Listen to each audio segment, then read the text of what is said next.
আসসালামু আলাইকুম। আমি মোহাম্মদ মাহিনুল আলম, ডিপার্টমেন্ট অফ এগ্রিকালচারের তৃতীয় বর্ষের ছাত্র। তো আজকে হঠাৎ করে ভাবলাম যে নিজের বাড়ির উপরেই একটু ছাদ বাগান করে নেওয়া যায়। তো ছাদ বাগান করব, তো ছাদ বাগান করার প্রথম ধাপ কি? মাটি প্রস্তুত। তো আজকে আপনাদের সাথে ভাবলাম যে এই জিনিসটা একটু শেয়ার করি যে আমি আসলে ঠিক কিভাবে এই ছাদ বাগানের জন্য মাটি প্রস্তুত করি। আসুন দেখে নেওয়া যাক।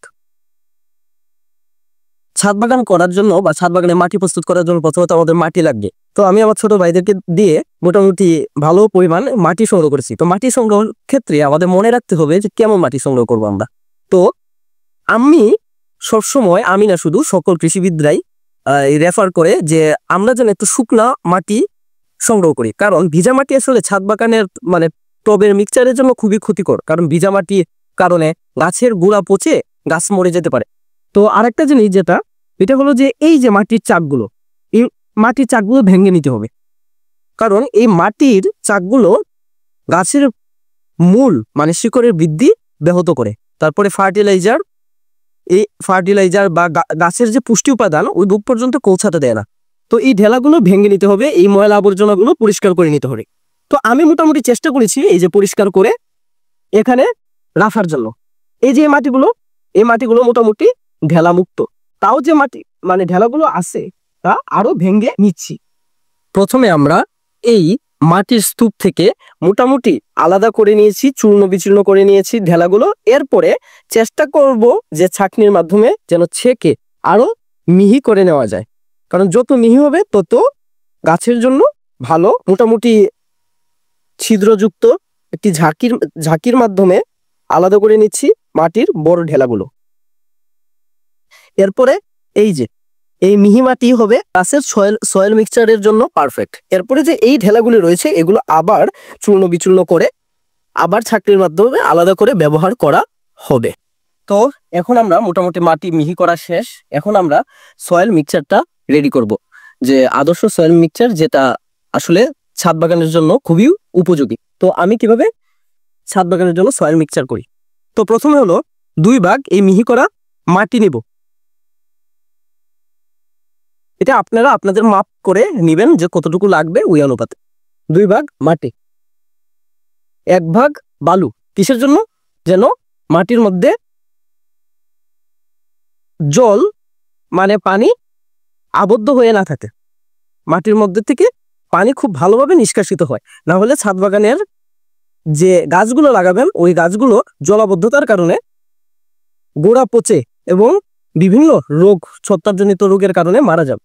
হ্যাঁ, এখন আমরা 1 ভাগ যে কোনো জৈব সার বা কম্পোস্ট সার, ভার্মি কম্পোস্ট হতে পারে, তারপরে সবজি বা এইসবের কম্পোস্ট হতে পারে, আমরা মিক্সার করব, কারণ এটার মধ্যে আছে মোটামুটি সব ধরনের গাছের জন্য প্রয়োজনীয় নিউট্রিয়েন্ট। আর 1 ভাগ পারলে কোকোপিট, যেটা আসলে খুব ভালো কাজ করে গাছের এক্সট্রা পানি নিষ্কাশনের জন্য এবং ঠিক যতটুকু পানি দরকার গাছের অতটুকু অ্যাবজর্ব করে রাখার জন্য।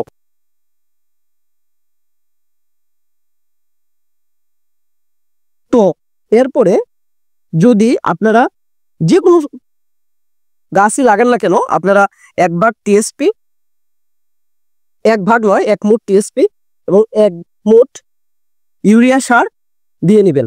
এবং ভালো মতো শুনুন, যদি ফুলের গাছ হয় তাহলে এমওপি দেওয়া যাবে না। যদি ফুলের গাছ হয় তাহলে এমওপি দেওয়া যাবে না, এবং যদি গোলাপ গাছ হয় তাহলে তো আরো এমওপি ইউজ করা যাবে না, মিউরেট অফ পটাশ ইউজ করা যাবে না, এই লাল সারটি। কিন্তু আমার যেহেতু ফুলের গাছ নয়, অন্যান্য অর্নামেন্টাল গাছ আমি একটু দিয়ে দিচ্ছি, এবং আমার ফল গাছও আছে। এরপরে এই মিক্সচারটাকে খুব ভালোভাবে মিক্স করতে হবে।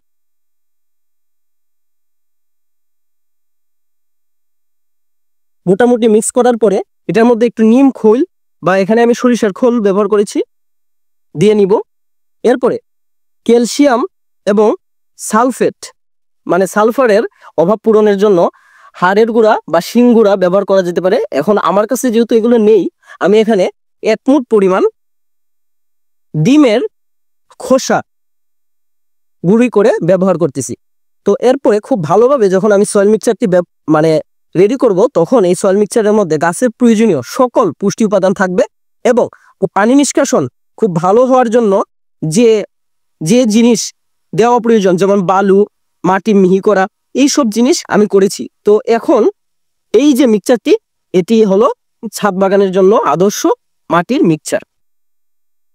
ও আচ্ছা, আরেকটা জিনিস বলা বাকি রয়েছে, এটা হলো যে এই যে সয়েল মিক্সচারটি আমি রেডি করেছি, মিক্সচারটি রেডি করার সাথে সাথে আমরা এখানের মধ্যে গাছ ট্রান্সপ্লান্ট করব না। কারণ সাথে সাথে আমি যদি এখানে গাছ লাগাই বা গাছ ট্রান্সপ্লান্ট করি, এখানে আসলে আমি যে রাসায়নিক পদার্থ তারপরে জৈব পদার্থ দিয়েছি মাটির সাথে মিক্স হয়ে, তারা বিভিন্ন রাসায়নিক বিক্রিয়া করবে, মাটির মধ্যে আস্তে আস্তে পুষ্টি উপাদান রিলিজ করবে। মোটামুটি এই সয়েল মিক্সচারটি রেডি করার পরে 3 থেকে 5 দিন সূর্যে শুকাতে দিন এবং রেখে দিন।